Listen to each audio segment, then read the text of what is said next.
And Showtime, sponsored by Geico. This bout is sanctioned by the WBO, the President Francisco Valcarcel, Supervisor Richard DeCure, along with the California State Athletic Commission, the Chairman John Carvelli, Executive Officer Andy Foster. Introducing our three judges, scoring from ringside, from Nevada, Tim Cheatham. Also from Nevada, Robert Hoyle. And from California, Daniel Sandoval. Introducing our third man to the ring, he'll be giving instructions after the introductions, Jerry Cantu. All right, fans, here we go with the main event of the evening. 12 rounds of boxing for the WBO Bantamweight Championship of the World. And now, ladies and gentlemen in attendance and boxing fans joining us around the world, live from Carson, California, it's showtime!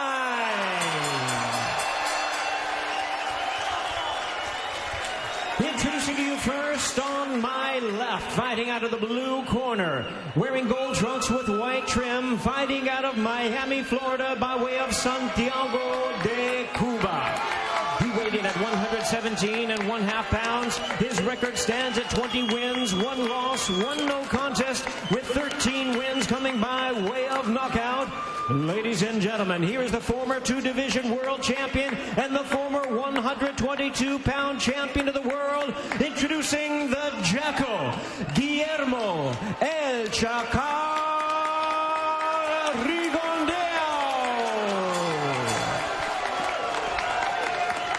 And his opponent across the ring is the defending world champion, fighting out of the red corner, wearing silver trunks with orange trim, hailing from Ormoc City, Leyte in the Philippines. He weighed in at the bantamweight limit of 118 pounds. His record stands at 30 wins, 4 losses, 21 wins coming by way of knockout. Tonight in the second defense of his title, here is the 3-division world champion and the current reigning and defending WBO bantamweight champion of the world, introducing John Real Cuadro Alas Casimero.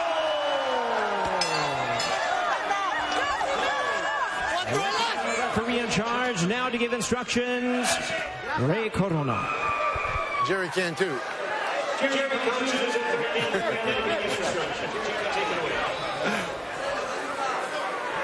No worries. Let's go.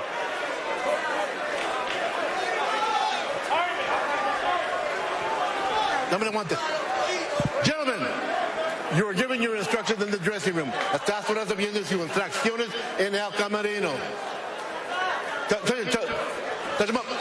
Referee Jerry Cantu, 19 years pro experience, working his 475th professional fight. Rigondeaux said that, yeah, Casimero's knocked out 6 guys in a row, but none of them are in the same class as me. Rigo says that Casimero's going to have the devil in front of him tonight, while Casimero joked that Rigondeaux's fights tend to put people other than his opponents to sleep. He says, quote, "Don't run, I want to fight." The bell, and round 1, the belt holder, Casimero. He is in the silver with orange trim, the challenger Rigondeaux in the white and gold. Casimero says he believes his work rate is going to help him. Now, he threw 60 punches per round in his last fight against Duke Mike, but normally he only averages 39 per round. We'll see which Casimero shows up. And Rigondeaux, a master counter puncher, and we just saw a display of that early, Abner, with the left. Yeah, and because Casimero's point, you know, he can't get discouraged. He's going to be doing a lot of missing tonight, especially to get a defensive fighter like Rigondeaux. So, but he's got to keep the pedal to the metal. He's got to put the pressure and break down an older Rigondeaux. Casimero went so far as to say he'd get him out by the 3rd round. Our first fight, well, it lasted until the 2nd round. Our second one went, unfortunately, only 16 seconds due to a no decision. Here we are, 1 minute gone in our much-anticipated main event. I like what Casimero did right there with the hook. He knows that Rigondeaux is going to be taking that step to his left. So what do? You throw that left. You don't let him out. Rigondeaux in his last fight started out round 1 against Solis, brawling on the inside.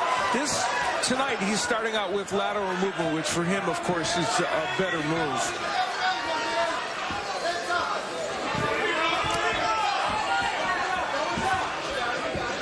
Now, you got to be careful because you know Rigondeaux is just setting up a punch. He's waiting for the right punch, especially that left hand. This is Rigondeaux's fourth fight with trainer Ronnie Shields. Shields said that Rigondeaux has the best feet in boxing, maybe the best footwork of any boxer Ronnie Shields has ever worked with. That's saying something. Yeah, that's for sure. Ronnie's worked with some nice fighters. Right hand there by Casimero. Casimero! And Rigondeaux's hand is down. No knockdown. No knockdown. Oh, but referee count two saying it's not a knockdown. It's the fact that Casimero hit him right. Hit him 3 times when he was out. No knockdown. Oh, Casimero again on the attack. Rigondeaux trying to hang on. Early. I think there was a left hook that did stun Rigondeaux before he saw the canvas. Rigondeaux's been down 4 times in his career. And the early pressure by Casimero. I apologize. Casimero's doing the right thing, and Abner alluded to it with these left hooks. He keeps Rigondeaux in place, and against the left-hander, I think it's a very effective weapon.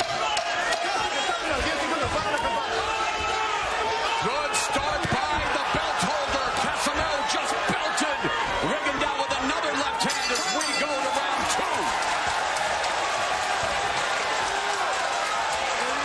2. Feet don't fail me now.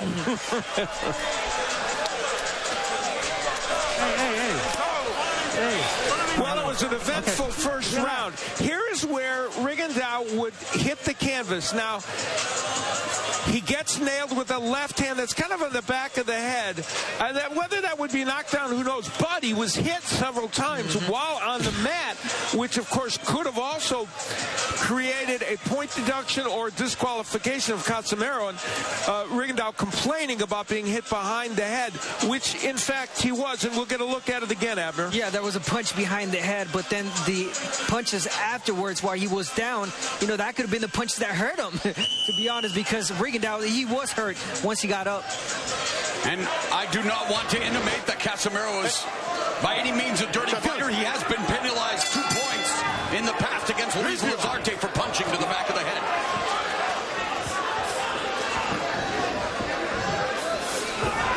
And Rigondeaux not quite down, but again, ancient history already, Al. This is round number 2. And Casimero continues to apply the pressure as expected. Yeah, look at that pressure that Casimero's giving. But then again, Rigondeaux is not throwing that jab to stop Casimero from coming in.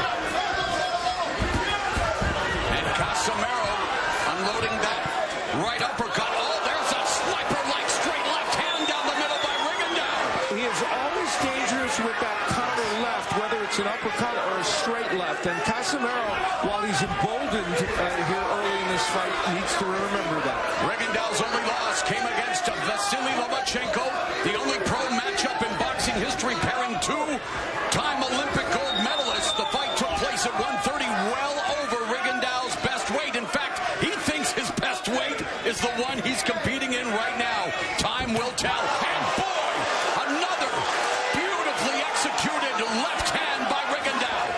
That's 2 in a row. And you look at the tempo now. Casimero being more relaxed. He's not going in as crazy as he was in the earlier rounds. And that footwork now on display by Rigondeaux. A minute and a half gone here in the second. Counter right upstairs by Rigondeaux. This is more movement early than I would have anticipated from Rigondeaux. And the question you have to ask yourself is, can he continue this throughout the entire fight? And was it because of what we witnessed in that first round by Casimero? The pressure that he put on. So, you know why? Because he started it right at the beginning. So I think he had this in mind. A minute left in the second.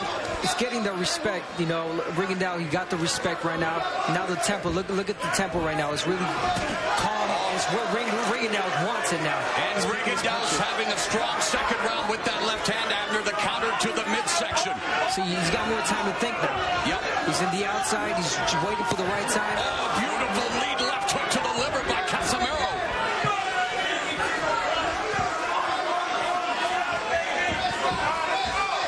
It was what Casimero was doing in the first round, and then in the beginning of the second one, that is going to give Rigondeaux problems. Right now, I think it's Rigondeaux. Rigondeaux is doing a good job of juicing the whole ring.